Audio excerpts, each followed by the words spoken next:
Insustar es el fertilizante por excelencia para que tus cultivos crezcan y se desarrollen sanos y vigorosos, con los nutrientes necesarios desde el arranque. Insustar es envasado en bolsas de 10 y 20 kilos y Big Packs de 600 y 1000 kilos. Esto facilita el almacenamiento, el transporte, manipulación y la capacidad operativa. Se presenta en microgránulos y se aplica en la siembra junto con la semilla. Los microgránulos están en contacto con toda la superficie de la raíz en el comienzo de su desarrollo, permitiendo la absorción de nutrientes en forma inmediata. Insustar no es fitotóxico. Lo más importante es que es una mezcla química compuesta por nitrógeno, fósforo, azufre y zinc. Cada microgránulo tiene la misma composición de nutrientes, lo que permite una distribución homogénea.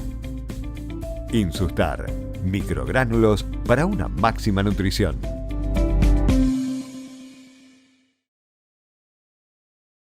Muy buenos días, bienvenidos al ciclo de charlas online 2021 de Insuagro. Soy Manuel Portela, para nosotros aquí desde Agrositio, un honor realmente volver a contar con la compañía y con la confianza de Insuagro para volver a acercarles a todos ustedes lo que será un ciclo compuesto de 3 charlas de capacitación y contenido e información para que todos ustedes, estén donde estén dentro del país y también en otros países, puedan aprovechar esta información. Aquí desde Agrositio, en el estudio nuestro, estamos en compañía de Rodolfo Viceto, que es gerente de marketing de la empresa. Rodolfo, buenos días, ¿cómo estás? ¿Qué tal, Manuel? Bien, todo muy bien. Contento de volver a participar nuevamente en el ciclo de charlas, que es algo que nosotros nos gusta mucho poder participar para difundir las novedades y el uso de las diferentes tecnologías. Como bien señalaba al principio, esto será un ciclo compuesto de 3 pasos, de 3 charlas. La del día de hoy, en la que contaremos con los ingenieros Valentín Bastini y Gustavo Ferraris, y después tendremos 2 charlas que las iremos interiorizando un poquito más tarde. Primero quiero presentar justamente a ellos, a Valentín Bastini y a Gustavo Ferraris. Valentín, que es ingeniero agrónomo, desarrollador de mercado de fertilizantes de la empresa Rizobacter, y Gustavo Ferraris, que es ingeniero agrónomo también, magíster en Ciencias del Suelo e integrante del INTA Pergamino. Valentín, Gustavo, buenos días, ¿cómo andan ustedes? Valentín, Gustavo, ahí los tenemos. Sí, buenos días a todos, buenos días a la audiencia. Buenos días. Muchas gracias por estar allí del otro lado para acercar todo el contenido a la gente que se ha registrado. Tenemos alrededor de 350 registrados, realmente un lindo auditorio para poder arrancar este ciclo. Y como les decía, hoy, viernes 20, vamos con Valentín Bastini y Gustavo Ferraris. La semana que viene, el miércoles 25, Rodolfo Viceto hablará sobre Proyecto Starfert y Diego Álvarez hablará sobre manejo de bioestimulantes en cultivos extensivos. Y después, hacia lo que es el viernes 10 de septiembre, también a las 9 de la mañana, tendremos con Luis del Case, Insuagro, una historia de constante crecimiento, y el cierre analizando lo que tiene que ver con perspectivas macroeconómicas con la compañía de Claudio Zukovic. Y para mí, uno de los economistas que más claro y más sencillo habla al público en general temas económicos. Esas son las 3 fechas. Hoy, el viernes 25 y el miércoles 25, y el viernes 10 de septiembre. Antes de darles pie a Valentín y a Gustavo, Rodolfo, ¿cómo ha sido este 2021 para ustedes? Aprovechar para consultarte y que también nos puedas acercar novedades que ha tenido realmente la compañía. Bueno, la realidad es que el arranque de este año fue un arranque con muchas expectativas y bueno, por suerte pudimos arrancarlo de la mejor manera, con muchas novedades. Bueno, en este caso aprovecho a comentarles y a ir introduciendo un poquito a lo que van a ser las charlas del día de hoy. Insuagro forma parte del grupo Bioceres y bueno, a raíz de eso, Rizobacter también es una empresa que es miembro del grupo y dándonos la posibilidad esto dio la posibilidad en realidad de acercar a las empresas y trabajar de manera conjunta, de manera sinérgica. Y bueno, comentarles que en el día de hoy estamos lanzando el InsuStar, que es un fertilizante microgranulado, en el cual Valentín va a comentar las particularidades del mismo. Previo a eso vamos a estar presentando el video lanzamiento. Y además de ese producto pudimos incorporar Excellent, que es un producto compuesto por aceites metilados y órganos siliconados, al igual que el Rizospray extremo de Rizobacter y la línea de cebos de la empresa. Así que bueno, esas son pequeñas novedades que bueno, son gratificantes y que bueno, dan una perspectiva de trabajo más que interesante hacia adelante. Muchísimas gracias, Rodolfo. Y antes de darle pie a Valentín para que pueda comenzar con lo que es esta charla, a todos ustedes que aprovechen, en el recuadro a la derecha de la pantalla tienen la posibilidad de ir acercando todas sus preguntas. La idea es que primero haga su disertación Valentín, luego la haga Gustavo y al final pasemos al bloque de preguntas y respuestas. La idea es que, bueno, que aprovechen este ciclo de capacitación y puedan acercar todas las inquietudes que tengan. El bloque particular de Valentín Bastini es InsuStar, la mejor opción para la nutrición vegetal. Así que sin más preámbulos, lo presentamos a Valentín y le damos pie para que pueda compartir con la audiencia lo que es su presentación. Valentín. Perfecto. Ahí va preparando la pantalla. Cuando el director nos indique, Valentín va a arrancar. Así que está todo ok. Fantástico. Ahora sí, Valentín, la audiencia es toda tuya. Un buen día para todos los presentes. Un gusto estar acá y gracias por la invitación. Me presentaron. Mi nombre es Valentín Bastini y actualmente me desempeño como desarrollador de mercado y nuevos productos para la línea fertilizante. Hoy, y en este caso en particular, lanzando InsuStar PZ, nuevo producto que se incluye dentro de la paleta de InsuAgro a partir de esta campaña. InsuStar es un fertilizante microgranulado, combina una tecnología de mezcla química junto con la tecnología del microgránulo, aportando nitrógeno, fósforo, azufre y zinc al arranque de los cultivos. La composición es 10% nitrógeno, 40% de fósforo expresado como ortofosfato, 11% azufre como sulfato y un 2% de zinc. Vamos a habilitar el puntero. Como atributos especiales y diferenciales en lo que hace a fertilizantes arrancadores, el primero es que sea una mezcla química. La ventaja de tener un producto con mezcla química es la posibilidad de hacer una aplicación uniforme durante la siembra de cultivo, garantizando que cada microgránulo aporta la composición tal como se indica en la bolsa, logrando una distribución uniforme, una emergencia y un crecimiento uniforme en todo el lote. En segundo lugar, que sea microgranulado. El microgranulado lo que nos permite es colocar el fertilizante en el momento y en el lugar más propicio para lograr éxitos en la emergencia del cultivo y obviamente que se exprese en rinde. Como ven en la imagen, lograr distribuir en bandas y cercano a la semilla un producto microgranulado facilita la disolución de todos los nutrientes y que la raíz apenas emerge ya tenga a disposición estos nutrientes en la solución del suelo para poder ser captados de ahí. La ventaja que esto da, tal como lo muestran las imágenes, a la izquierda un cultivo sin un arrancador incorporado a la siembra y a la derecha la aplicación de InsuStar junto a la semilla. Claramente la disponibilidad rápida de fósforo, nitrógeno, azufre y zinc son elementales en estos estadios iniciales y se ven a campo estas mismas respuestas. Es importante en estas etapas iniciales lograr una correcta implantación y obviamente que va a beneficiar de manera secundaria a lograr cerrar el surco antes de tiempo, un mejor control y competencia de malezas y demás particularidades que permiten que el cultivo se implante, se logre correctamente y todo este beneficio terminar con un excelente rinde a fin de ciclo. Y por último, la tecnología de protección de fósforo. Esta es una tecnología patentada que tiene incorporado Insustar dentro de cada gránulo, en donde es una coformulación de ácidos orgánicos que, tal como muestra el esquema, recubren o revierten el fósforo.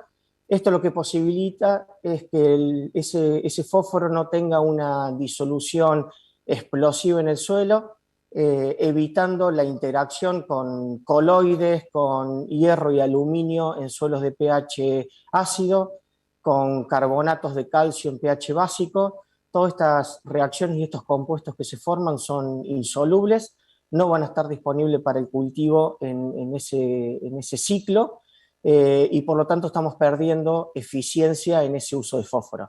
Con esta tecnología de protección de fósforo lo que permitimos justamente es que el 100% del fósforo que aportamos con el fertilizante sea aprovechado por el cultivo y bueno, realmente las imágenes que les mostraba anteriormente se vea en el lote. Yendo ahora a lo que es experiencia en cada uno de los cultivos, lo que es trigo y también tenemos experiencia en cebada. Nuevamente para volver a la foto, a lo que es mano izquierda van a ver un cultivo de trigo testigo sin un arrancador, y a mano derecha la aplicación de Insustar en la línea de siembra, y claramente se ve un cultivo más desarrollado tanto en parte aérea, como pueden ver a mano derecha en raíces. Esto obviamente genera una raíz en cabellera mejor, con mejor salud, mejor implantación y obviamente explorando mejor el suelo en búsqueda de humedad y nutrientes. Acá otra foto a dosis crecientes, en donde tenemos un testigo absoluto sin ningún aporte de fertilizante fosforado al arranque, 30 kilos, 35 y 40 kilos, que es el rango y las dosis recomendadas para cultivos de invierno. Esto es en la zona de Pergamino. Y bueno, nuevamente se repite el mayor desarrollo tanto de la parte aérea como de la parte radicular, y un mejor estatus sanitario, mayor contenido en clorofila de la planta. Y la otra experiencia es con 100 kilos de mezcla química como arrancador, y bueno, nuevamente se logra el diferencial en desarrollo con Insustar PZ.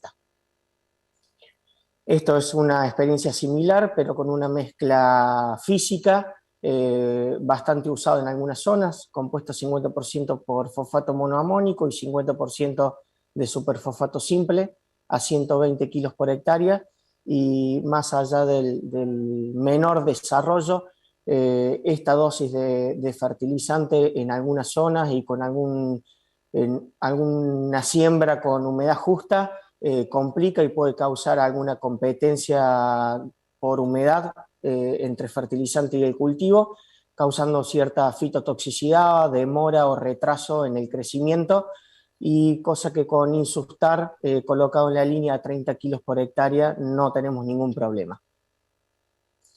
Para ir al compendio de ensayos que tenemos desde el año 2012, que se comenzó a desarrollar el producto, hasta la última campaña, se han realizado ensayos en 51 localidades con referentes zonales, en donde en la gráfica podemos ver en color naranja, amarillo, dependiendo cómo lo estén viendo en sus pantallas, un control. Este es un testigo absoluto sin ningún aporte de fertilización al arranque, en línea punteada roja y todos los puntos en rojos que conforman y forman parte de la línea, un testigo comercial. En la mayoría de los casos es fosfato monoamónico o diamónico, y los puntos verdes, una dosis de 30 kilos de Insustar PZ en la línea, y la dosis color celeste, 40 kilos de Insustar PZ también aportado en la línea. Y vemos claramente que en las zonas de menor potencial de rendimiento, tanto en trigo como en cebada, la dosis de 30 a 35 kilos es la que más se ajusta y logra un resultado económico y de márgenes correcto, y a partir de los 5.000, 5.500 kilos de potencial de rendimiento en adelante, más aún si estamos en lotes en que estamos buscando calidad. Bueno, ya la dosis de 40 kilos es la que, digamos, proponemos y ofrecemos desde la compañía. Yendo a lo que es maíz como cultivo de verano, también la gráfica muestra el control, testigo absoluto sin aporte de fertilizante, un testigo comercial que nuevamente el más utilizado en la zona núcleo es fosfato monoamónico y Insustar aplicado en la línea. Y nuevamente vemos que en todos los esquemas y potencialidad de lotes el producto se comporta excelentemente bien y obtenemos muy buenos resultados. Nuevamente un N muy grande, son 93 ensayos con referente desde el 2012 hasta la última campaña.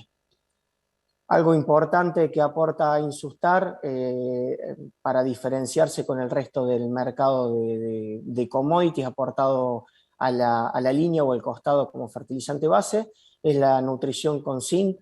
Hoy ya está bastante estudiado a lo largo y a lo ancho del país lo que es la deficiencia de zinc en maíz, pero también en cultivos invernales, y este aporte de zinc a la siembra es el momento más oportuno para aplicarlo, ya que evitamos que esa carencia de zinc afecte desde temprano al cultivo, y además zinc, tengamos en cuenta que es un nutriente que forma parte del complejo que interviene en todo el circuito y metabolismo hormonal de comienzo del ciclo del cultivo, por lo cual aportarlo a la siembra es el momento más adecuado, y con Insustar PZ así lo estamos haciendo.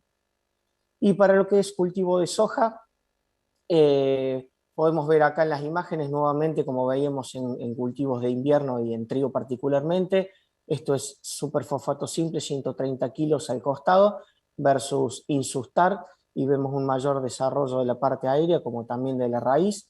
El aporte de zinc, azufre y fósforo es crucial para el arranque del cultivo de soja, y el aporte de ese 10% de nitrógeno que tiene en su composición en estadios iniciales nos permite nutrir la planta en los primeros estadios hasta que la nodulación se haga efectiva y comience ya a nutrirse de la fijación biológica de nitrógeno, pero hasta ese momento logramos una buena fertilidad con el aporte de Insustar al arranque. Y bueno, en este caso de vuelta con superfosfato triple, 40 kilos en la línea, y vemos el diferencial que hay en el desarrollo de planta. En cuanto a la curva de respuesta, quizás en soja todavía la cultura de fertilización está en un proceso de crecimiento, más aún en lotes con alto contenido en fósforo, pero vemos que Insustar PZ, que es la línea verde, tanto en ambientes de baja como de alta productividad se comporta excelentemente bien, y en los lotes de alta productividad esa rápida y disponibilidad y nutrición con fósforo y con zinc marcan la diferencia y permite superar los techos de rendimientos que existen en esos lotes. Y por último, cultivo de girasol. En cultivo de girasol el producto ha sido testeado en 11 localidades desde el 2013 hasta el 2017, contra un testigo comercial que es fosfato monoamónico en la mayoría de los casos, y se ajustaron las gráficas a dos dosis de Insustar, 20 kilos y 30 kilos en la línea, y nuevamente vemos que la dosis de 20 kilos copia bastante bien al testigo comercial, y ya con el aporte de 30 kilos hacia arriba logramos un diferencial marcado en el cultivo de girasol con un plus de rendimiento más que interesante. Para terminar la dosis para cada uno de los cultivos y los cultivos que hoy se encuentra desarrollado, tenemos girasol y soja con dosis que van desde los 20 hasta los 30 kilos, principalmente con el rendimiento objetivo esperado y el potencial del lote, y el contenido de fósforo registrado en el análisis de suelo. Maíz de 20 a 40 kilos, trigo de 30 a 40 como les mostraba en la gráfica, y también tenemos experiencia en otros cultivos regionales como lo que es papa, tanto en el sudeste de Buenos Aires como lo que es Villa Dolores en Córdoba, San Luis y la zona NOA en Tucumán. legumbre, tanto garbanzo, poroto y lenteja, y bueno, algunos cultivos regionales también, siempre aportando este producto a la siembra. Muchísimas gracias y bueno, quedo atento a las preguntas al final del bloque. Valentín, muchísimas gracias por tu presentación allí desde Córdoba, en donde estás ubicado vos. Y vamos a compartir, antes de presentar a Gustavo, un video justamente que es un poco el resumen de lo que ha presentado recién Valentín, que la empresa ha preparado para justamente viralizar y poder acercar fácilmente a los clientes, teniendo en cuenta que es un videito cortito, bien compartible por WhatsApp y distintas redes sociales. Vamos con el video, por favor. Insustar es el fertilizante por excelencia para que tus cultivos crezcan y se desarrollen sanos y vigorosos, con los nutrientes necesarios desde el arranque. Insustar es envasado en bolsas de 10 y 20 kilos y Big Packs de 600 y 1000 kilos.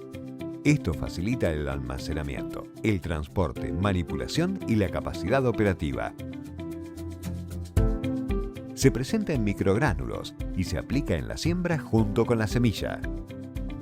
Los microgránulos están en contacto con toda la superficie de la raíz en el comienzo de su desarrollo, permitiendo la absorción de nutrientes en forma inmediata. Insustar no es fitotóxico. Lo más importante es que es una mezcla química compuesta por nitrógeno, fósforo, azufre y zinc. Cada microgránulo tiene la misma composición de nutrientes, lo que permite una distribución homogénea. Insustar, microgránulos para una máxima nutrición.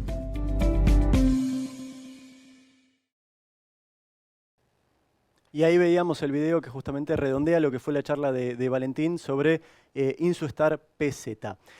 Ahora sí, vamos a pasar a Gustavo. Antes de presentarlo a él, les pedimos, y como les dijimos al principio, que aprovechen el costadito de la derecha allí en la compu para poder enviar todas sus consultas y las inquietudes que tengan y ustedes puedan aprovechar justamente este contenido que se está brindando y que la empresa está preparando para todos ustedes.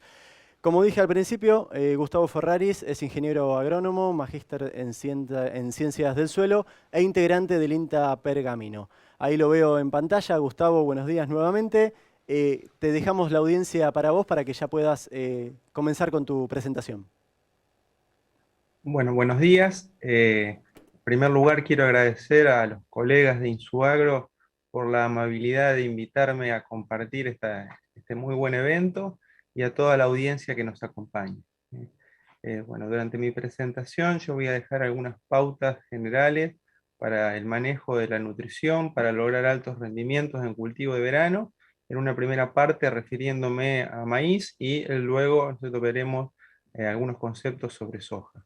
Y sin lugar a dudas que este cultivo, digamos, tan importante que es el maíz, ha logrado complejizarse en los últimos años, desarrollándose sistemas alternativos al maíz temprano o de siembra tradicional, apareciendo sistemas como el maíz tardío, que considerando a tal aquel que se hace sobre un barbecho o sobre un cultivo de cobertura hacia los meses de finales de noviembre o diciembre, o un cultivo de segunda como los que se siembran generalmente después de una gramínea de invierno, generalmente trigo o cebada. Y es muy importante puntualizar de que estos distintos sistemas de producción de maíz tienen diferentes limitantes a la productividad que es necesario identificar para poder sortear esas barreras y acercarnos a los rendimientos potenciales.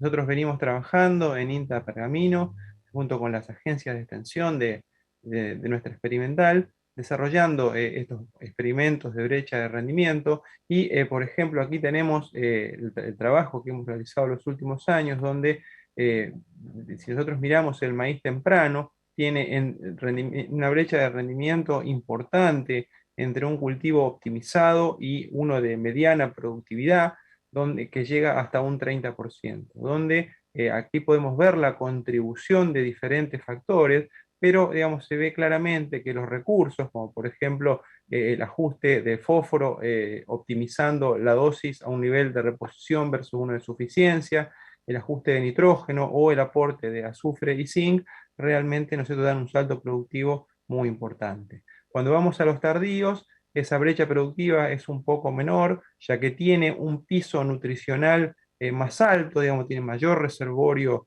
de nitrógeno principalmente en el suelo, la difusión de fósforo también es más facilitada, de modo que digamos, disminuye la porción, digamos, de rendimiento explicable por el aporte de recursos y la contribución de cada uno de estos en forma particular. Si pensamos en sistemas súper intensivos como son los de segunda, donde no hay la posibilidad de reconstitución de recursos en un barbecho previo, nuevamente la brecha productiva es muy grande y la contribución de estos factores como fósforo, nitrógeno, también vuelve a ser muy relevante. De modo tal que es muy importante entonces identificar y jerarquizar estas limitantes para que cada uno de estos sistemas pueda expresarse en su plenitud. Desde el punto de vista de los nutrientes, en Argentina tenemos un panorama nutricional muy amplio, donde las carencias de nitrógeno, fósforo y azufre están generalizadas en prácticamente todas las regiones del país, y de manera, digamos, más regional podemos encontrar carencias de otros elementos, como es el caso de zinc, las cuales se han extendido a regiones muy diversas, como pueden ser Entre Ríos, la zona núcleo, o el sudeste y sur de Córdoba, otros como potasio, por ejemplo, que es una problemática creciente hacia el litoral, y de manera más puntual, carencias de elementos puntuales como magnesio o boro. Pero sin lugar a dudas que es mucho más complejo el panorama nutricional que años atrás, donde solamente nos focalizábamos en fósforo y nitrógeno. A la hora de hacer un diagnóstico de fertilidad, es muy relevante considerar el tipo de elementos con el cual estamos trabajando, habiendo, digamos, dos grupos principales. Los nutrientes que consideramos que son móviles, o sea, que tienen una alta movilidad en la solución del suelo, cuyo caso paradigmático es el nitrógeno, pero podríamos mencionar también al azufre, y aquellos que consideramos poco móviles, donde el ejemplo, digamos, más representativo es fósforo, pero también podríamos incluir a otros como potasio, zinc, o los cationes bivalentes como calcio o magnesio, ¿no? Los nutrientes que consideramos móviles debemos muestrearlo hasta capas profundas, ya que pueden migrar, por ejemplo, con las precipitaciones hasta sectores más profundos en el suelo. Una característica muy importante es que, digamos, a medida que la planta va creciendo, va agotando la concentración de estos nutrientes en la solución del suelo, generando, digamos, un gradiente donde a través de un flujo masal la corriente transpiratoria genera, digamos, una demanda de agua, pero esa agua no se absorbe sola, sino con un conjunto de sales minerales, dentro de los cuales los nitratos son de los más importantes. Entonces, digamos, la dosis óptima de nitrógeno está muy determinada por la demanda, por el potencial de rendimiento del cultivo. El análisis a la siembra va a ser una especie de foto, pero es muy importante hacer un seguimiento a lo largo del ciclo del estado nutricional. Eso lo podemos hacer con sensores remotos, con imágenes satelitales, construyendo índice de suficiencia de nitrógeno. Tiene una interacción con el estado hídrico muy importante. No tienen tanta interacción con la mineralogía del suelo porque son poco retenidos y se caracterizan por tener una baja residualidad.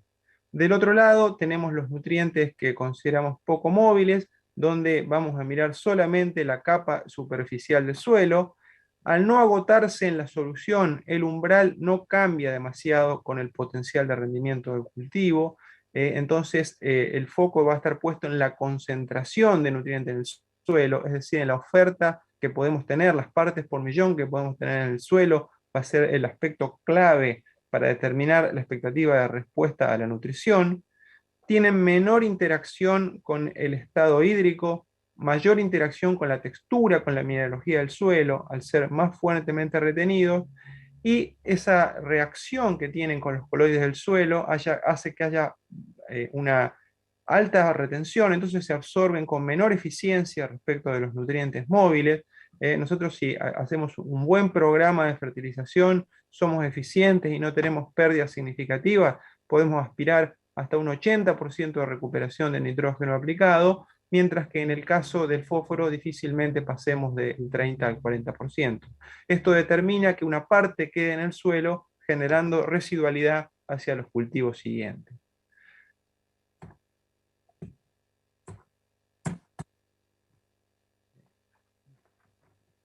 En cuanto a la descripción de los nutrientes, siempre que hablamos de una gramínea, el elemento principal, digamos, el requerido en mayores cantidades es nitrógeno. La sintomatología se caracteriza por una clorosis que avanza desde la parte inferior a la parte superior de la planta y que fácilmente se puede, digamos, confundir con un déficit hídrico. Ante una carencia, el principal componente afectado es el número de granos por metro cuadrado. Como sistema de recomendación en toda la Argentina se ha adoptado un esquema, digamos, que digamos, quizá adoptado en gran medida por su gran simplicidad, porque permite hacer el diagnóstico y la recomendación en un solo paso, que consiste en sumar una determinada cantidad de créditos de nitrógeno entre los que podemos disponer en el suelo al momento de la siembra y los agregados por fertilización hasta, digamos, satisfacer la demanda de un determinado rendimiento objetivo. Entonces, podemos ver que para un valor muy clásico, como por ejemplo 10 toneladas de maíz, estaríamos necesitando unas 150 unidades de nitrógeno entre suelo y fertilizante. En la medida que el potencial de rendimiento esperado es mayor, debemos cambiar ese umbral e ir incrementándolo, ¿no es cierto? Esto se ha visto, digamos, tanto en nuestras redes experimentales como también en resúmenes, digamos, incluyendo datos de otras regiones. De modo que si, por ejemplo, estamos en un muy buen ambiente, con presencia en APA, y podemos esperar a un rendimiento de 14.000 kilos por hectárea, ese umbral de nitrógeno no va a ser de 150, sino que va a aumentar a un valor superior.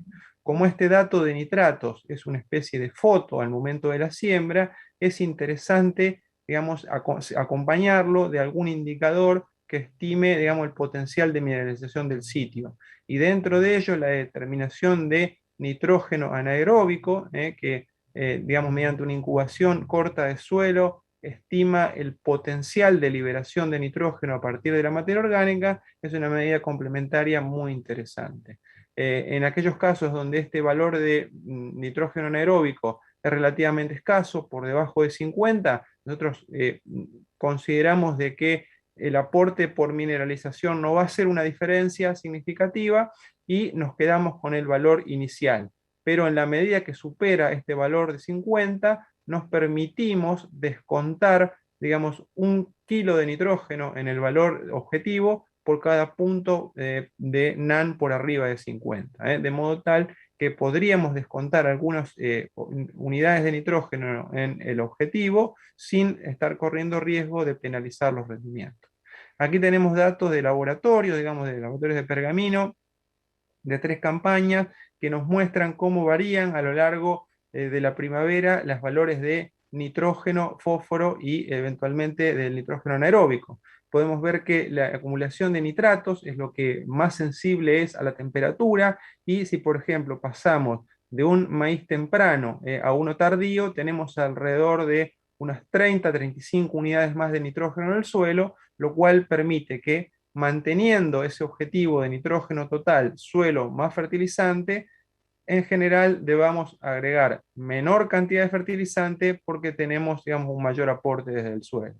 Un aspecto interesante que se puede visualizar también es que, si bien es mucho menos sensible, digamos, a la temperatura, también los valores de fósforo tienden a aumentar a medida que la temperatura, ¿no es cierto?, del aire suele ser mayor, debido, digamos, a una mineralización de una parte del fósforo orgánico que podamos tener en los suelos.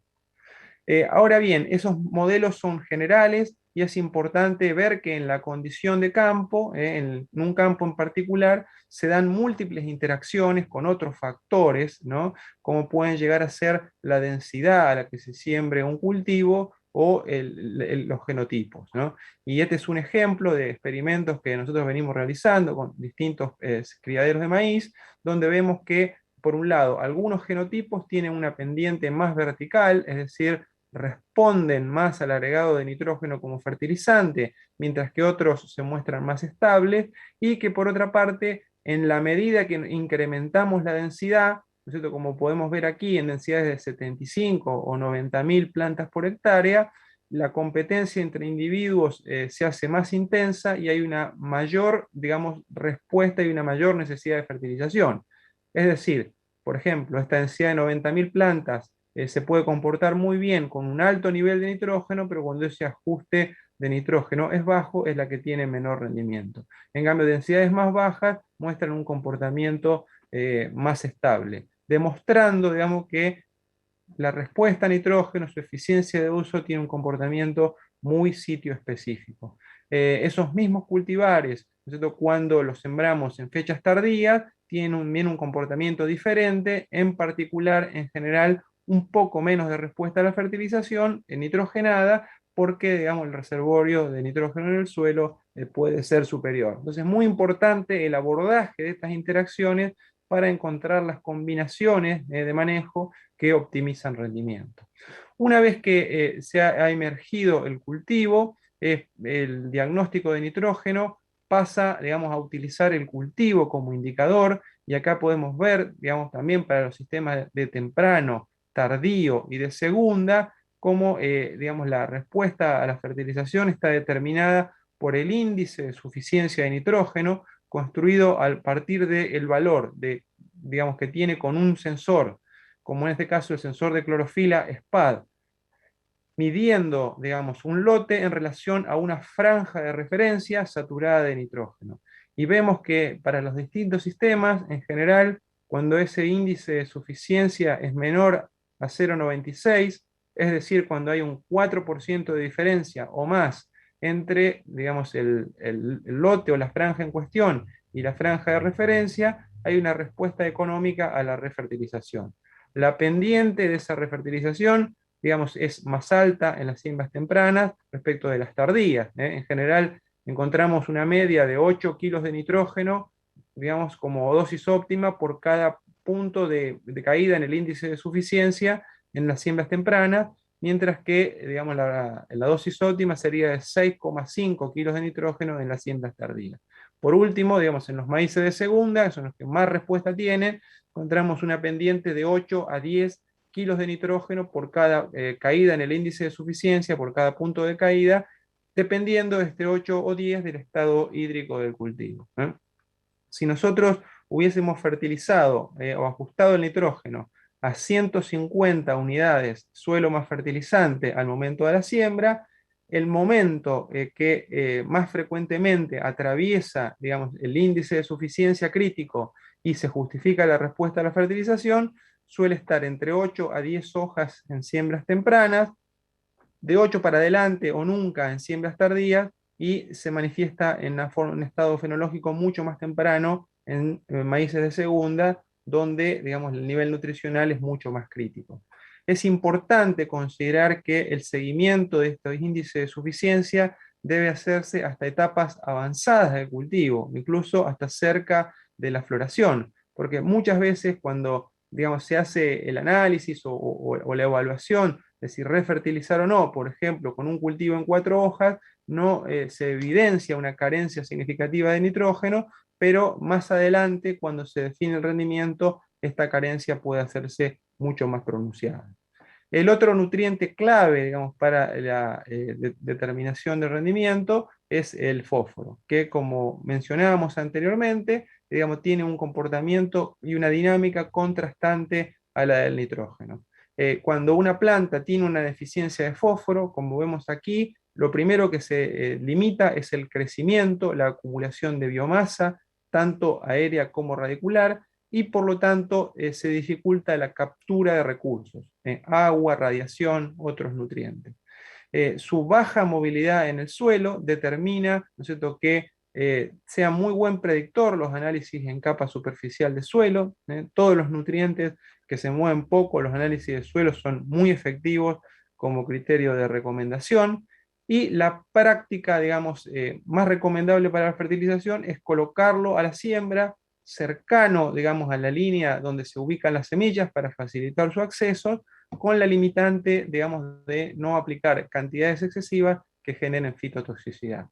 Toda la región pampeana argentina, digamos, ha estado sujeta a un balance negativo que ha hecho caer su disponibilidad en primer lugar, digamos, hacia el este de la región pampeana, y vemos que ese proceso no se detiene, generando, digamos, áreas donde la concentración del nutriente en el suelo verdaderamente, ¿no es cierto?, es muy baja.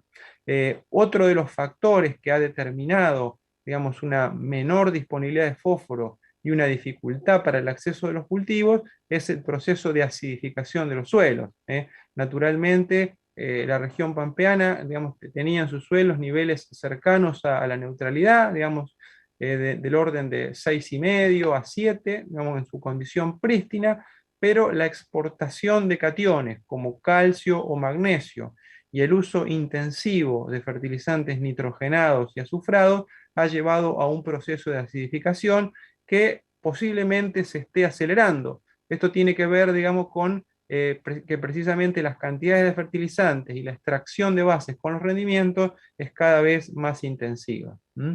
La mejor manera de documentar el efecto de la fertilización fosforada es a través de los experimentos de larga duración, que nos permiten cuantificar no solamente el resultado de una estrategia en un año, sino ver el efecto acumulado a lo largo del tiempo. Nosotros tenemos varios de estos experimentos, aquí les muestro los rendimientos acumulados del que tiene más tiempo, ya 15 campañas, 21 cultivos, en el cual, digamos, a través de una secuencia intensiva que comprende el cultivo de maíz, soja de primera, trigo soja y cebada soja, evaluamos 5 estrategias de fertilización, desde un tratamiento testigo, digamos, hasta niveles de reconstrucción de fósforo.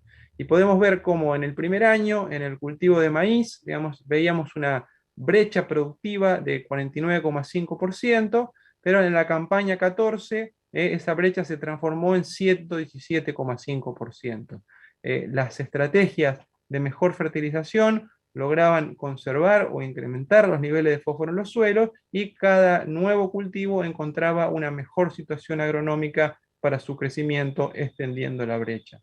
De modo que ese balance de nutrientes, digamos, es algo ineludible, digamos, para sostener en el tiempo altos niveles de productividad.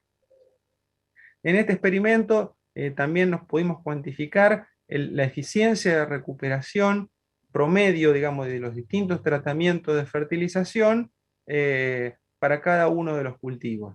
Es claro que cuanto más fertilizante agregamos, o sea, cuanto más intensivo es el tratamiento, esa eficiencia de recuperación disminuye, porque estamos dejando mayores cantidades de nutriente en el suelo. Estos resultados son promedio, digamos, de todas las estrategias, y como promedio encontramos, digamos, cerca de un 38% de eficiencia de recuperación del fósforo aplicado durante el primer año, con un contraste entre los distintos cultivos.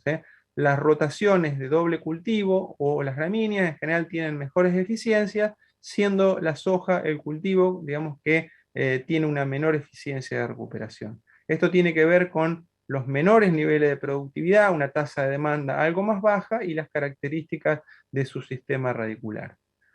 Para tratar de mejorar esa eficiencia que es relativamente baja, digamos, se han diseñado diversas estrategias, como por ejemplo la localización de los fertilizantes claramente es una de ellas, pero últimamente también la industria viene trabajando fuertemente, digamos, en el hecho de tratar de desarrollar fuentes de eficiencia mejorada. Y se ha ampliado considerablemente el abanico de fuentes disponibles. Estas fuentes de fertilización fosforada las podemos clasificar por su composición en fertilizantes puros, digamos, como por ejemplo el ácido fosfórico o el superfosfato triple de calcio, que básicamente de los nutrientes más relevantes solamente tienen fósforo. Aquellos que son como mezclas químicas, donde incluso el fosfato monoamónico es una mezcla química que contiene fósforo y nitrógeno. Mezclas físicas, digamos, entre dos fertilizantes, digamos, de distinta composición, que de esa manera aporten una cantidad más amplia de nutrientes, o incluso, digamos, mezclas regranuladas, donde, digamos, los fertilizantes que dan origen se muelen, digamos, y se vuelven a reformular, digamos, generalmente con una composición o un estado físico diferente. También por su estado físico los podemos clasificar en sólidos, digamos, macrogranulados, por decirlo de alguna manera, que abarca la mayoría de los fertilizantes que manejamos, líquidos, que son utilizados especialmente como starters, sobre todo en Estados Unidos, y también los microgranulados, digamos, cuya difusión ha aumentado considerablemente en los últimos años, y de los que ya escuchamos de parte de Valentín, digamos, algunos conceptos. Y por último, podemos clasificarlo por su estructura química en fosfatos de cadena corta, que son básicamente los ortofosfatos, y que son la forma química bajo la cual la planta asimila, digamos, al ion fosfato, pero también podemos encontrar polifosfatos de cadena más larga, digamos, que abarcan algunas mezclas químicas, digamos, presentes en el mercado. Respecto de los fertilizantes microgranulados, digamos, es una tendencia que ha crecido en los últimos años. Digamos, la base, digamos, o la filosofía, digamos, de la búsqueda del uso de microgranulados es generar, digamos, una mayor cantidad de puntos de contacto entre la raíz y el gránulo de fósforo, ya que por su dimensión física, por cada gránulo, digamos, de un fertilizante tradicional, podemos encontrar, digamos, 20 microgránulos. Eso hace de que, digamos, tengamos una mayor superficie específica, ¿no es cierto?, lo cual permite que los puntos de intercambio, digamos, sean mucho mayores y tengamos entonces una absorción más activa. Esa mayor superficie específica determina que la absorción, disolución y liberación de nutrientes se dé en forma facilitada, y haya más puntos de difusión de fósforo desde el suelo hacia la raíz. En general se trata de formulaciones de alta calidad, digamos, con gránulos de alta dureza, sin compuestos insolubles, y tampoco, digamos, con la generación de polvo. ¿Qué características, en qué situaciones podemos encontrar ventajas de las fuentes microgranuladas respecto de las tradicionales? Bueno, algunas de sus ventajas pueden ser de que tienen una composición predecible, digamos, y uniforme en cada uno de los gránulos, lo cual es una característica de las mezclas químicas o las mezclas regranuladas. Por la dosis, digamos, y por la forma química en que se encuentran los nutrientes, no tienen riesgos de fitotoxicidad sobre las semillas y las plántulas en germinación, y tienen la posibilidad de generar formulaciones a medidas, ¿no es cierto?, donde además del aporte del elemento principal, que sería el fósforo, digamos, se pueden agregar otros nutrientes, como por ejemplo algunos de los micronutrientes que aquí están enunciados, pero también otro tipo de moléculas como con efecto fisiológico, por ejemplo, algunos promotores de crecimiento, o incluso microorganismos que tengan funciones específicas, como la fijación de nitrógeno, el control de patógeno, o incluso en estudio la degradación de herbicidas que pudieran ser fitotóxicos para el cultivo. En cuanto a sus características agronómicas, este tipo de fertilizantes, digamos, al generar menores riesgos de precipitación, tienen un mejor comportamiento en suelos con alta capacidad de fijación de fósforo, y tienen una disolución mejor en suelos con baja humedad al momento de la siembra. Finalizando, digamos, con el repaso de los elementos que son relevantes para el cultivo de maíz, vamos a hablar de zinc. Esta compilación que vemos aquí es una serie de casos muy extendidos que podemos encontrar todas las primaveras, donde se visualiza la deficiencia de zinc, digamos, ¿no? Que cuando los cultivos llegan al estado de 4 o 5 hojas, o 4 o 5 hojas verdaderas, y comienzan a acelerar su crecimiento, aumenta la demanda, y por lo tanto, digamos, esta deficiencia se torna muy generalizada, ¿no? Aquí vemos otro plano donde en algunos casos realmente es muy notorio, y digamos, hace temer por la tasa de crecimiento que puede alcanzar el cultivo. Cuando esta deficiencia, digamos, es muy crítica, los niveles son muy bajos en el suelo, además, digamos, de la visualización, digamos, y la clorosis, podemos encontrar una menor tasa de crecimiento, plantas más pequeñas y un acortamiento de los entrenudos. La deficiencia en el cultivo de maíz, digamos, es un síntoma, digamos, particular del maíz y sorgo, este tipo de clorosis, pero también puede aparecer en otro tipo de gramíneas, como los cereales de invierno, que tienen umbrales parecidos, digamos, a los del maíz, pero con una visualización del síntoma un poco diferente, digamos, que más bien tiende a parecerse a una mancha foliar, digamos, a través de una necrosis de los tejidos, a la que más se parece es a un síntoma de septoria, aunque sin la aparición de los pigmídeos. Yo mencioné al principio que todos los nutrientes móviles, pero poco móviles, responden a una dinámica muy similar. Veíamos para el caso del fósforo como el balance negativo fue la causante de las deficiencias generalizadas que podemos ver hoy. Esto mismo aplica para el caso del zinc, donde en su situación original los suelos de la región pampeana tenían concentraciones abundantes que fueron disminuyendo en el tiempo y que hoy podemos encontrar de manera generalizada, donde solamente podemos considerar con una disponibilidad abundante a regiones poco agriculturizadas, como sería la cuenca del Salado, o los suelos, digamos, con mayor contenido de materia orgánica y nutrientes, como lo del sudeste de Buenos Aires. Se encuentran regiones muy críticas, como pueden ser el litoral, por una cuestión de pHs alcalinos que no favorecen la solubilidad del zinc, o digamos el sur y sudeste de Córdoba, donde naturalmente, digamos, los suelos tienen baja composición por su textura y por su mineralogía. En la zona núcleo pampeana responden a una situación de agotamiento. Hasta hace muy poco no pensábamos en la posibilidad de aplicar zinc y bueno, se generó un balance negativo, digamos, que fue llevando a los suelos a umbrales cercanos a los límites donde la respuesta comienza a ser positiva.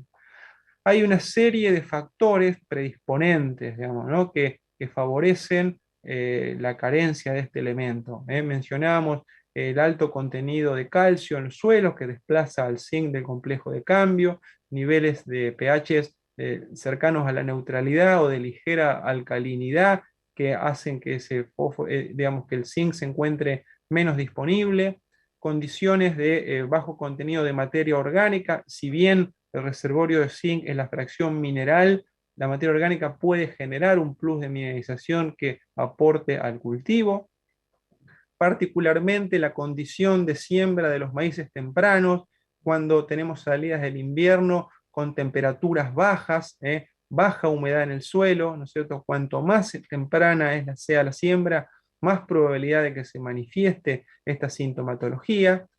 Si no hay antecedentes de fertilización con zinc que haya recompuesto, aunque sea parcialmente, el balance. Y por último, digamos, hay cierto antagonismo temporal de absorción con el fósforo, tanto sean suelos que tienen alto nivel de fósforo como fertilizados de manera localizada con este elemento, tanto zinc, que es un catión, como el anión fosfato, digamos, que tiene 3 cargas negativas, son altamente reactivos y tienen afinidad entre sí. Entonces tienden a formarse complejos de fosfatos de zinc que son temporalmente insolubles y que hacen que la absorción del cultivo se vea limitada, digamos, durante las primeras etapas del cultivo. Cuando encontramos estas condiciones predisponentes, digamos, tenemos un ambiente que favorece, digamos, la absorción y la precipitación del elemento y por el contrario, disminuye la desorción hacia las plantas, ¿no? Entonces, bajo estas condiciones, digamos, es recomendable que en nuestros análisis de suelo pidamos también la determinación de zinc por el método de DTPA, que es el más utilizado en Argentina, y tenemos umbrales críticos bien ajustados a través de diversas redes de ensayo que coinciden en señalar a 1 parte por millón, 1 miligramo por kilogramo en la capa superficial del suelo como un límite crítico, debajo del cual se encuentran respuestas del orden del 4 al 8% como tendencia central, y con la posibilidad de contrarrestar esta deficiencia por medio de tratamientos de semilla, aplicaciones foliares o fertilizaciones al suelo, generalmente dentro de los arrancadores fosforados, como veíamos en la presentación anterior. Nosotros hemos estado trabajando en diversas formas, digamos, de aplicación de zinc a los cultivos, evaluando su carencia. Acá podemos ver, digamos, un experimento de la campaña pasada, ¿no es cierto?, con un tratamiento de semilla, en este caso con el producto StarFert Seeds, donde lo que hicimos fue una calibración, digamos, de las dosis que optimiza rendimiento, encontrando como dosis óptima a 4 mililitros por kilo de semilla, que era la dosis que, digamos, maximizaba el rendimiento, pero a su vez minimizaba el coeficiente de variación entre las repeticiones.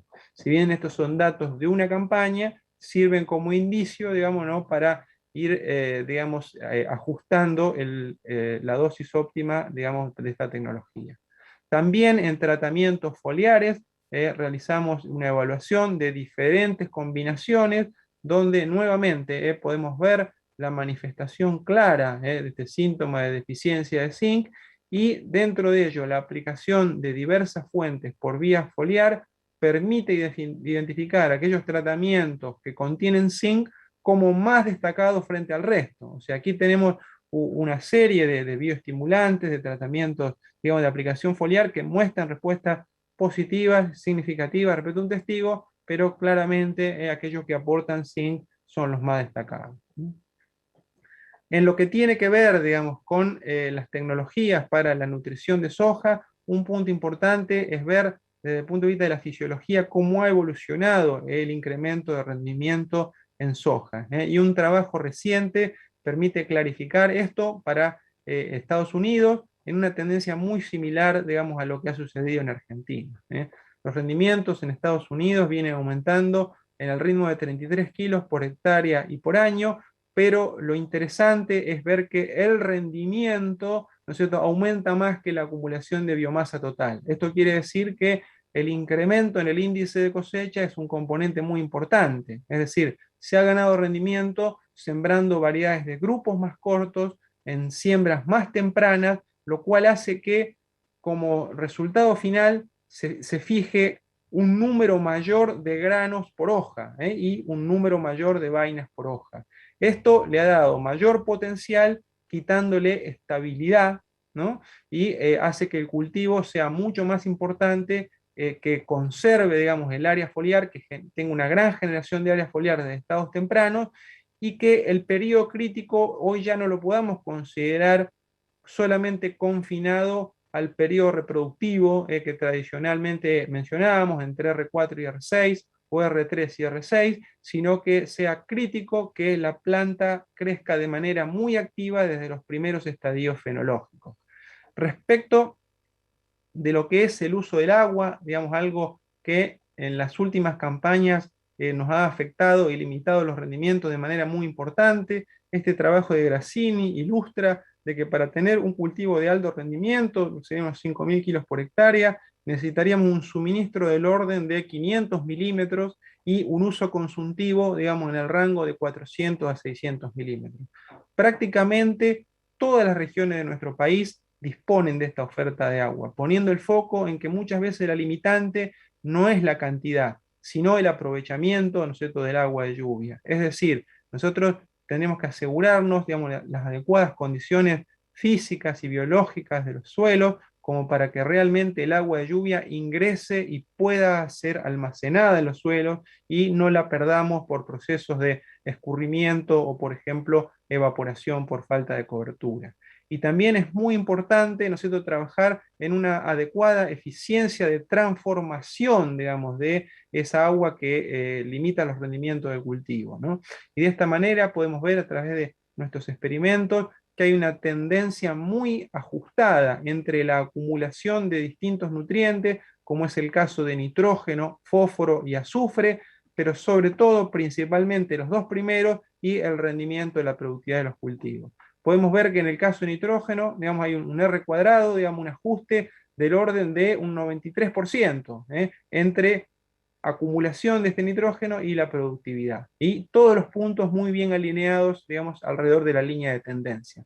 Para el fósforo, este R cuadrado incluso sube al 95%, y con una tendencia polinómica también muy ajustada, de modo que fíjense que hay una respuesta muy directa hasta casi la acumulación de 30 kilos de fósforo por hectárea, ¿no es cierto?, donde realmente encontramos también de nuevo todos los puntos muy alineados alrededor de la línea de tendencia.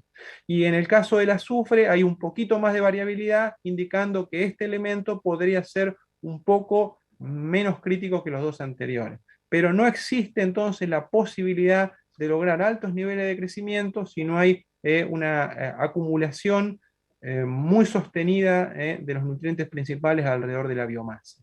También, digamos, tratando de generar recomendaciones más específicas, de hace varias campañas venimos haciendo experimentos donde combinamos variedades de distintos grupos de maduración, los grupos más frecuentes, de grupo 3 corto al 5 corto, que abarca, digamos, el abanico de longitudes de ciclo que se siembran en la zona núcleo, y estos cruzados por distintos niveles de fertilización, por el aporte de fósforo, fósforo más azufre, y fósforo, azufre y micronutrientes. Podemos ver que de la respuesta total que tiene la fertilización a la soja, fósforo se lleva la gran mayor parte, casi el 70% de la respuesta está explicada por fósforo, que es la principal limitante, y que después azufre y micronutrientes aportan entre 100 y 150 kilos por hectárea, digamos que va a variar, digamos, en ese rango en función de los niveles que encontremos en los suelos y las condiciones de productividad. Pero también, digamos, el análisis, digamos, global, digamos, de todo este grupo de ensayos nos permite identificar cuáles son las combinaciones que de manera sistemática, ¿no es cierto?, y estadística nos permiten ubicarnos en el grupo de mayor productividad. Y vemos que a lo largo, digamos, la tendencia es que siempre ese grupo estadístico de mayor rendimiento reúne de que sembremos grupos 4, digamos que son los más adaptados, sean grupos 4 cortos o largos, y una nutrición que por lo menos incluya fósforo, ¿no es cierto? Y en el caso de los dos niveles de rendimiento más altos, que tenga fósforo, azufre y micronutrientes. Y también vemos que esta respuesta depende, digamos, de la elección del grupo de maduración y también de la fecha de siembra. Que nosotros, por ejemplo, elegimos variedades de grupo 3, por más que hagamos una nutrición completa, vamos a ubicarnos ya no en el primer grupo estadístico, sino en el tercero. De modo que la elección, digamos, de la genética y la longitud de ciclo adecuada, junto con fechas de siembra temprana, que es otra variable que yo aquí no estoy mostrando, pero que también permite la fecha de siembra temprana integrarse al grupo principal, son necesarios para maximizar la eficiencia de uso de los nutrientes. Acá tenemos distintas condiciones de cultivo donde nosotros podemos ver cómo es el comportamiento y la respuesta a la fertilización fosforada en función de los niveles de fósforo en los suelos y, digamos, la forma de localización de los mismos. Esto, digamos, hecho con una fuente de fertilizante tradicional, digamos, como superfosfato triple de calcio, donde evaluamos 10, 20 y 30 unidades de fósforo, o sea, 50, 100 y 150 kilos de fertilizante. Tenemos durante 2 campañas una población con suelos con disponibilidad media de fósforo en los suelos, donde la respuesta media, por ejemplo, en este primer año es de 145 kilos por hectárea, en el segundo año del orden de 200 kilos por hectárea, y en el caso de suelos con niveles de fósforo bajo, por debajo de 10 partes por millón, la respuesta de la fertilización es mucho mayor, del orden de 400 kilos por hectárea en el primer año y casi 1000 kilos de aumento de rendimiento en el segundo año. Y podemos ver cómo la forma de localización del fertilizante realmente juega. Aquí tenemos 3 maneras, digamos, de colocar los fertilizantes. Un tratamiento presiembra que consiste en, digamos, la colocación de fertilizantes y la siembra inmediatamente posterior, simulando lo que sería una aplicación al costado de la línea de siembra, un tratamiento con fertilización en línea y una aplicación al voleo. Podemos ver que las aplicaciones en línea de soja, ¿no es cierto?, cuando se usan altas dosis de fertilizantes tradicionales, son lo más efectivo cuando hay dosis pequeñas, pero en la medida en que esa dosis aumenta, hay alrededor de 200 kilos de diferencia respecto de la localización al costado. Este es el costo oculto de la fitotoxicidad, que muchas veces nos genera una menor emergencia de plantas o una emergencia más desuniforme. Por su parte, los tratamientos al voleo logran resultados equiparables a los tratamientos localizados siempre y cuando se apliquen dosis bien elevadas. Cuando estas dosis son más limitadas, en general hay una absorción un poco demorada en el tiempo que hace que los rendimientos sean algo menores. Aquí podemos ver la identificación de los síntomas cuando hay una carencia de fósforo. Como decíamos, hay un menor crecimiento, menores niveles de cobertura y de acumulación de biomasa, mientras que las deficiencias de azufre se caracterizan por no cambios en el nivel de biomasa, pero sí, digamos, en la coloración, determinando clorosis y por lo tanto menor eficiencia fotosintética. Además de fósforo y azufre, otros elementos de manera creciente vienen apareciendo como limitantes, digamos, al crecimiento y la producción de soja, de manera, digamos, más localizada, ¿no es cierto?, o confinado a determinadas regiones.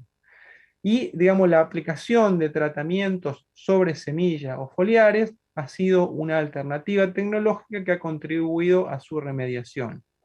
¿Cuándo se dan las condiciones apropiadas para la aplicación de micronutrientes y bioestimulantes? Bueno, una posibilidad es en el establecimiento de los cultivos, especialmente cuando tenemos condiciones adversas para la implantación, ya sean siembras tempranas que encuentran bajas temperaturas, o también, digamos, una cosa muy frecuente, digamos, que se da prácticamente en la totalidad de la superficie, que es frente a la aplicación de altas cantidades de fitosanitarios para el control de maleza, ¿no?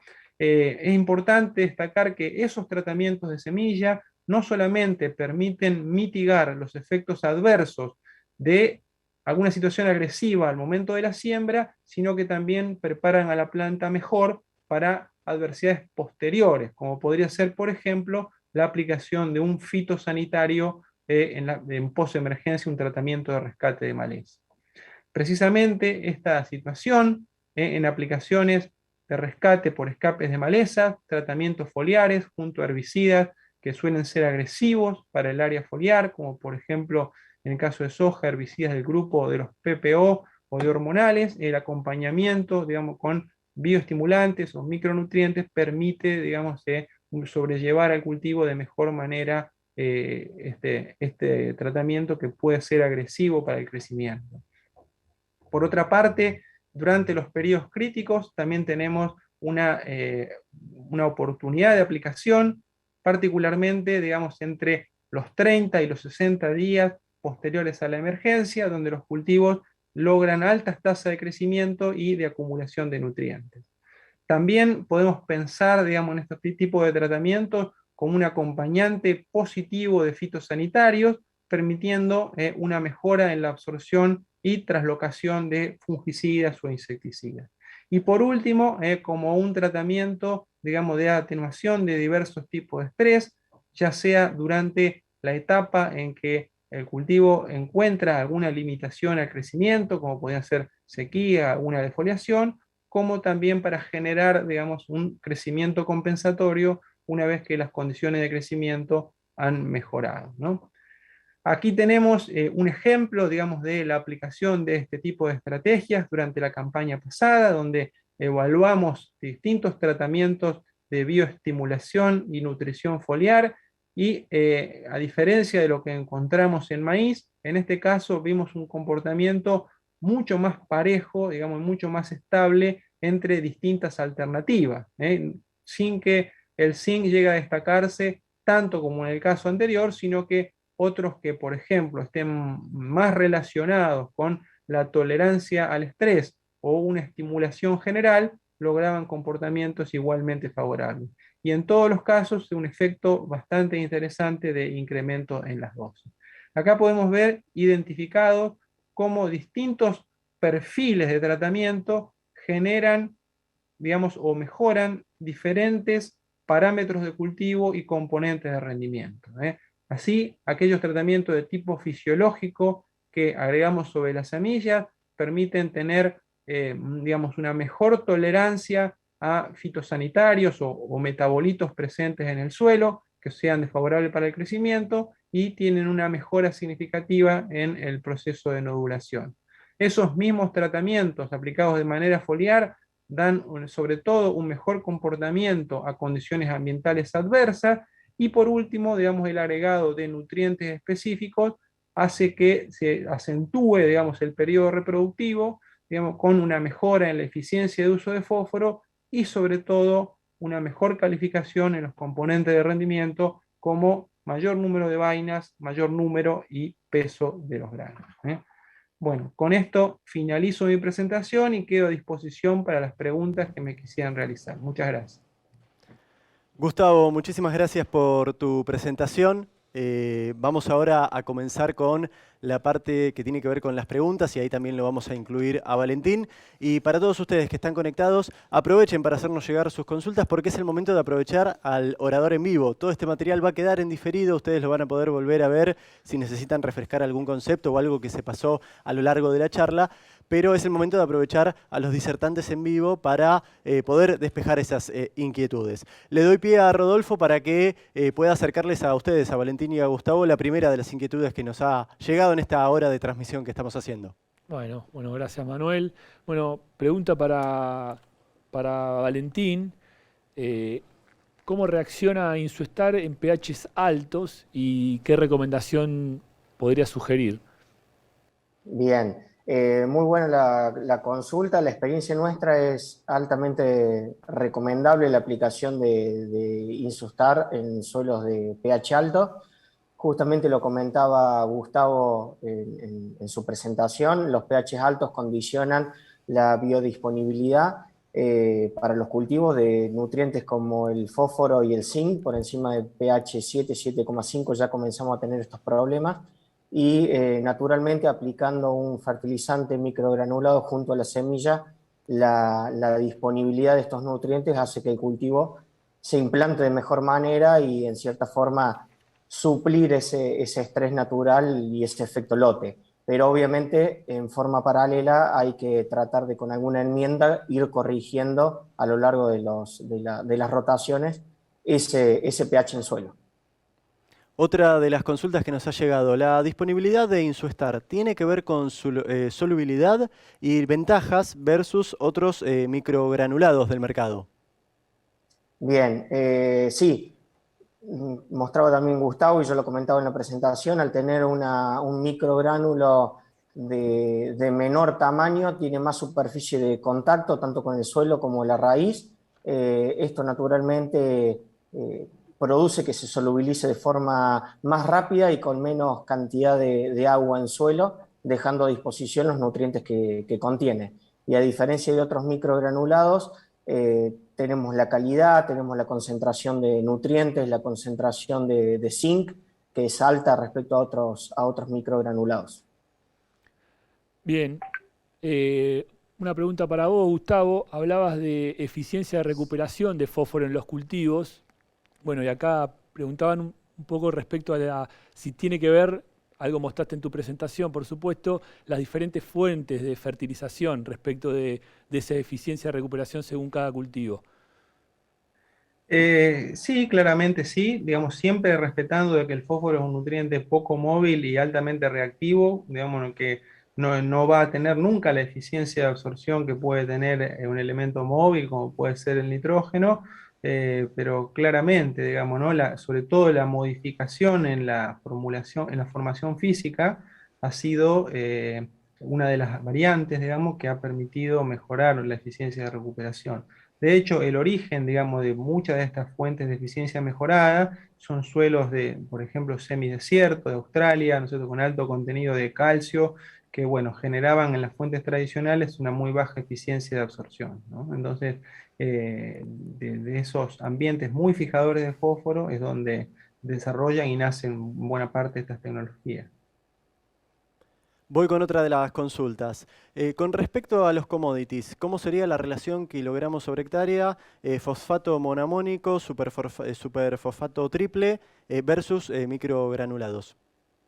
No hay una cuenta, digamos, no es matemático, hay que ajustar las curvas de respuesta para cada uno de los ambientes, ¿no? Entonces, lo que yo sugiero en este caso, nosotros las tenemos para la zona núcleo, para la zona de pergamino, y lo que yo sugiero es que en cada lugar, digamos, se apoyen en los trabajos que regionalmente se han desarrollado porque están hechos bajo las condiciones de suelo, digamos, de ese lugar, que es muy importante, ¿no? No es una cuestión matemática, sino que eso va a depender del tipo de cultivo y también, digamos, de la deficiencia de nutrientes que tengas en el suelo. ¿Vos, Valentín, querías decir algo? Porque creo que habías arrancado a responder. No, no, no, Ah, ok. está clarísimo.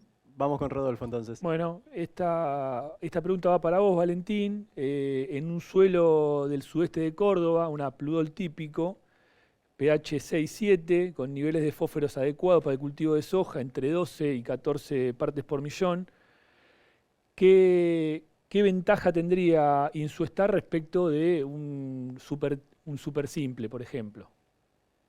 Bien, en ese sentido, poder colocar el fertilizante junto a la semilla sin causar ninguna fitotoxicidad, teniendo esa mayor disponibilidad y en menor tiempo, digamos, para lograr que el cultivo se implante de manera más correcta y de forma más rápida. Y por otro lado, el aporte de zinc como micronutriente, que en la zona del sur de Córdoba ya lo mostró bien Gustavo en la gráfica, ya comienza a ser un problema. Y bueno, Insustar aporta este micronutriente junto a la semilla. Voy con Bien. otra de las inquietudes. En cultivos sensibles a la fertilización en línea, como girasol y soja, ¿qué dosis recomienda de Insustar para rindes medios a altos, Valentín? Como mostraba el último en la presentación, la recomendación es a partir de los 20 kilos hasta los 30 kilos en cultivo como girasol. Y vuelvo a recordar de que no hay riesgo de fitotoxicidad a las dosis recomendadas en todos los cultivos que lo hemos probado. Bien, ahí nos van llegando, nos van pasando desde detrás de cámara distintas preguntas que van llegando. Acá tengo otra. Considerando que Insuestar es un fertilizante para cubrir los requerimientos durante el ciclo del cultivo, ¿qué impacto tiene el nivel de fósforo del suelo previo? Claramente es uno de los valores o de los parámetros que utilizamos para ajustar la dosis. En suelos con pH adecuado, buen contenido en materia orgánica y demás indicadores en parámetros normales y buen contenido de fósforo, la dosis se puede disminuir un poco, como todo fertilizante, y en suelos con una carencia de fósforo mayor y algunas complicaciones, como puede ser el pH, la dosis recomendada es superior. Bueno, acá pregunta para vos, Gustavo. Hablaste de la necesidad del uso de zinc, tanto en la fertilización de base y comentaste algo en fertilización foliar. ¿Qué relación ves con las dosis de nitrógenos comúnmente usados? Entiendo que se refiere a maíz. Y en tal caso, en la corrección, ¿qué tipo de fuente de zinc es más recomendable según tu mirada? Bueno, por un lado, nosotros hemos hecho experimentos donde combinamos niveles de nitrógeno con zinc. Hay una fuerte interacción entre esos elementos. Yo no lo desarrollé por una cuestión de tiempo, pero digamos, el zinc tiene mucho que ver, digamos, con la transformación interna y la eficiencia de uso de nitrógeno, de modo que la respuesta a zinc disminuye si no hay un aporte adecuado de nitrógeno, ¿no? En tu cultivo que sea esté fuertemente limitado en nitrógeno, digamos, la expectativa de respuesta a zinc disminuye considerablemente. Y obviamente en términos de magnitud, digamos, la carencia de nitrógeno es más importante. Respecto de lo que tiene que ver con las fuentes, nosotros vemos que al menos en las condiciones de la zona núcleo, donde las deficiencias son moderadas, las tres alternativas de aplicación, ya sean los tratamientos de semilla, el aporte mediante fertilizantes arrancadores o la aplicación foliar, logran recuperar la eventual pérdida de rendimiento que tendríamos en caso de no corregir esa deficiencia. Es decir, tienen comportamientos similares. Siempre los tratamientos al suelo aportan una cantidad mayor de zinc, pero la eficiencia de absorción disminuye, producto de que el zinc reacciona con el suelo. Los tratamientos de semilla o las aplicaciones foliares aplicamos menores cantidades, pero la recuperación es más eficiente. Ajustadas correctamente a la dosis correcta y con la fuente correcta, las tres, digamos, alternativas logran rendimientos similares, de modo que cualquiera de ellos se podría utilizar.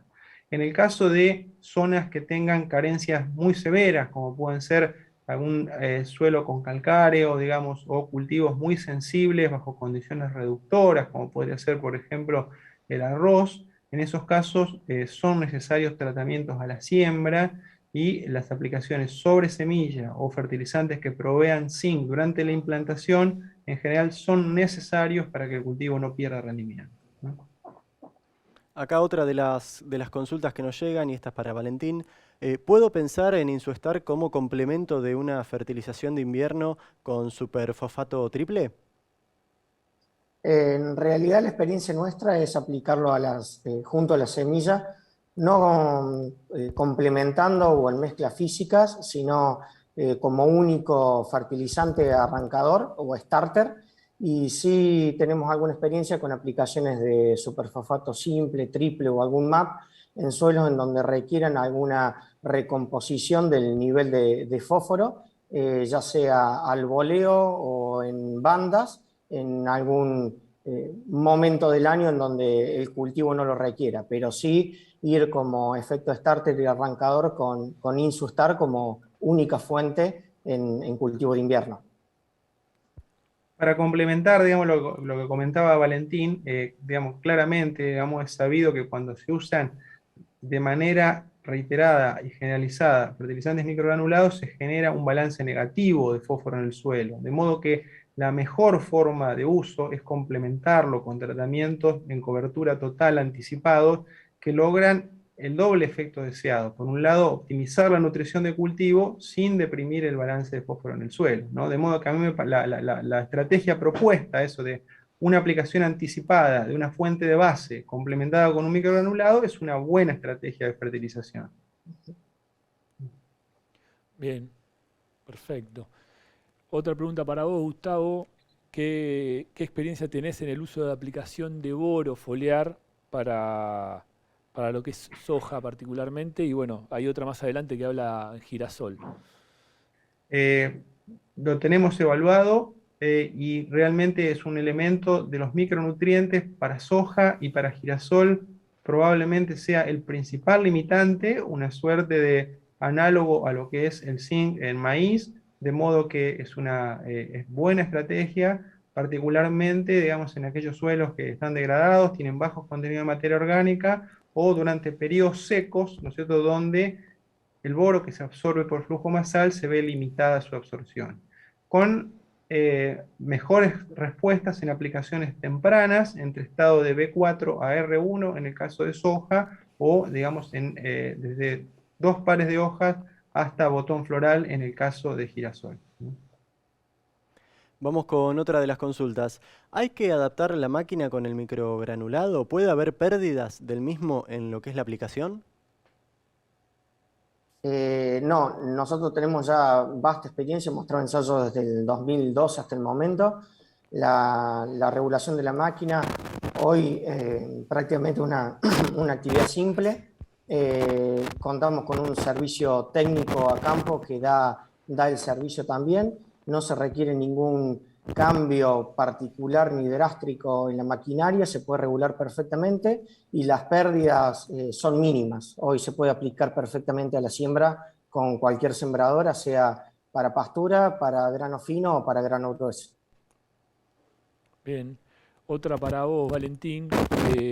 Acá consultan, considerando, digamos, las diferentes presentaciones de Insustar, haciendo relación básicamente a los Big Bag, si manipulándolo en esa presentación hay alguna pérdida de la calidad del producto o alguna imposibilidad en el uso y manipuleo del producto.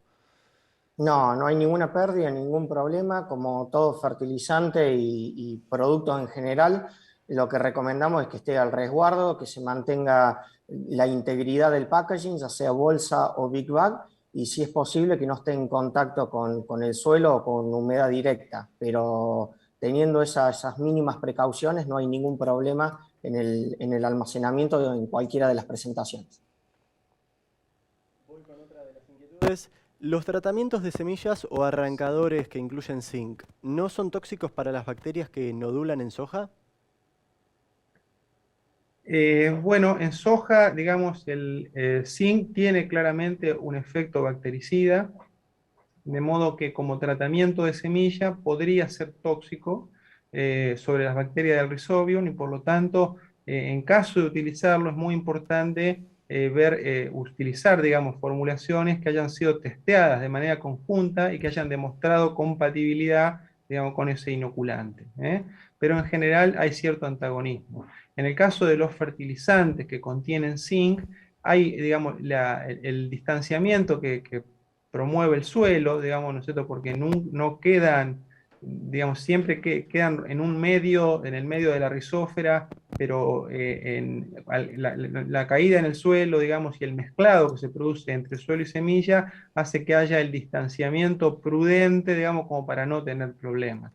En general, digamos, cuando la semilla llega al suelo, el microorganismo se encuentra con su medio natural y no hay mayores problemas. Tenemos mayores dificultades cuando, por ejemplo, se genera una solución de un inoculante con un producto con un agente que pueda ser fitotóxico, como podría ser un zinc, por ejemplo, digamos, en el recipiente utilizado para la inoculación, donde ahí no tienen el medio natural, sino que están en contacto, digamos, quizá durante bastante tiempo y durante esa etapa previa a las siembras, donde puede producirse la mortalidad de las bacterias. Bien, gracias Gustavo. Una más para vos, Valentín. ¿Qué experiencia hay de uso de Insuestar en el cultivo de papa en el sudeste de la provincia de Buenos Aires? Bien, como les comentaba en la presentación, tenemos experiencia en papa, particularmente en el sudeste, pero también en el resto de las regiones productivas del país. En el sudeste la experiencia que hemos tenido es muy buena, reemplazando parcialmente parte de la dosis que se aplica con fosfato diamónico, entre dosis de 50 a 70 kilos al comienzo, digamos, o al arranque del cultivo, y bueno, después seguir la fertilización normal con una segunda dosis si se aplica fosfato diamónico y si no ya con el aporte nitrogenado.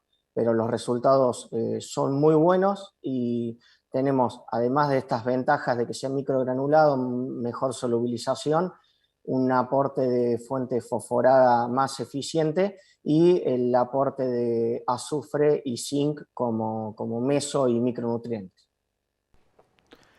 Valentín, Gustavo, vamos a cerrar aquí con las preguntas. Hay un montón de preguntas más, pero el objetivo inicial de aquí del equipo de Insuagro era hacer algo compacto de 1 hora y media para que cada una de las personas que esté conectada pueda seguir después con su jornada.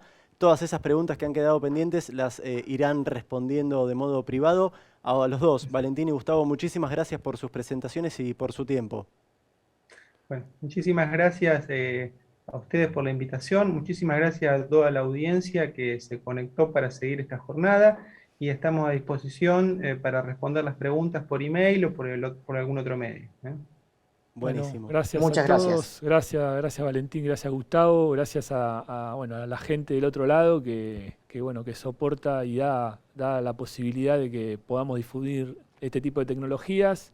Como les comentaba Manuel, las preguntas hay muchas preguntas, fuimos salteando en función a los diferentes temas y agrupando algunas que nos parecían un poquito más parecidas a unas que otras. Las que queden las vamos a estar respondiendo de manera personal, así que quédese tranquilos que todas las consultas van a ser respondidas. Así que bueno, por mi parte agradecerles nuevamente y nos estamos viendo la semana que viene. Así que bienvenido nuevamente para la disposición para lo que haga falta. Exactamente, como decía Rodolfo, nos reencontramos el miércoles a partir de las 9, este miércoles 25, con lo que son las presentaciones justamente de Rodolfo hablando sobre Proyecto Starfert y la presentación de Diego Álvarez hablando de manejo de bioestimulantes en cultivos extensivos, y tendremos una tercera etapa ya para lo que es el viernes 10 de septiembre. Despedimos a todo el público, Rodolfo, si te parece, y nos reencontramos el miércoles nuevamente a las 9 de la mañana. El miércoles a las 9, gracias a todos y buena jornada.